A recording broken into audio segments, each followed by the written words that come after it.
திருச்சி கிழக்கு தொகுதி. இன்னைக்கு நான் என்ன முடிவு சொல்கிறேன் இதுதானே. நான் திருச்சி கிழக்கில் நிற்கணும்னா நான் முதல்ல அரசியலுக்கு வரணும்.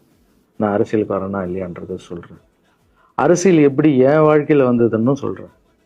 உங்களுக்கு நல்லா தெரியும், என் வீட்டில் குழந்தைங்கள வளர்த்துக்கிட்டு நான் பாட்டுன்னு சோஷியல் சர்வீஸ் பண்ணிகிட்டு இருந்தேன். மாற்றுத்திறனாளிக்கு டான்ஸ் சொல்லிக் கொடுக்குறது, ஓப்பனர் சர்ஜரி பண்ணுறது, பசங்களை படிக்க வைக்கிறது, ஸ்போர்ட்ஸ் எல்லாத்துலேயும் என்னால் முடிஞ்ச வரைக்கும் பண்ணுவேன். என்னால் முடியல மற்றவங்கிட்ட கேட்டு. ஜல்லிக்கட்டுன்னு ஒன்று வருது, அதில் நான் போகிறேன். சாப்பாடு போகிறதுக்காக குழந்தைங்களுக்கு போகிறேன். அப்படி நான் அந்த ஜல்லிக்கட்டு நடந்து முடிஞ்ச விஷயம்லாம் உங்களுக்கு தெரியும். அப்புறம் என் மேலே ஒரு தலைவர் விமர்சனம். எதுக்கு தலைவர்னு சொல்லுவார், நம்ம அண்ணன் தான், சீமான் அண்ணன் ஒரு விமர்சனம் வைக்கிறாரு. அதுக்கு நான் மறுபடியும் ஒரு ட்வீட் போடுறேன், அவர் ட்வீட் போடுறேன். அப்போ தான் என் வாழ்க்கையில் அரசியல்னு எழுத நுழையுது. நம்ம சாப்பாடு போகிறதுக்கு போகணும், இது என்னடா இவ்வளோ பெருசாக இருக்குது, அந்த ஜல்லிக்கட்டு தான் எனக்கு அரசியலில் உள்ள நுழைஞ்சது, என்னடா இவ்வளோ பெருசாக இருக்குது அப்படின்னு. அப்படியே போச்சு.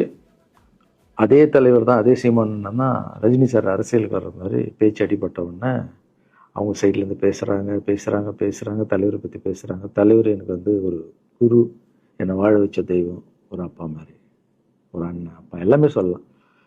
ஸோ அவரை பற்றி அதிகமாக பேச ஒரு முறையும் சூப்பர் ஸ்டாருக்கு ஃபோன் போடுவேன். அண்ணா ரொம்ப ஓவராக பேசுகிறாங்க, டெபா கம்முன்னு இருக்கண்ணா, நீ சைலண்ட்டாக இரு. இப்படியே ஓரளவுக்கு தான் நம்மளால் பொறுக்க முடியும். அதுக்கப்புறம் ஆடியோ ரிலீஸ் ஃபங்க்ஷனில் என் மனசில் இருக்கிறதெல்லாம் உடச்சி சொன்னால் அதை நீங்களும் பார்த்துருப்பீங்க, தெரியும்.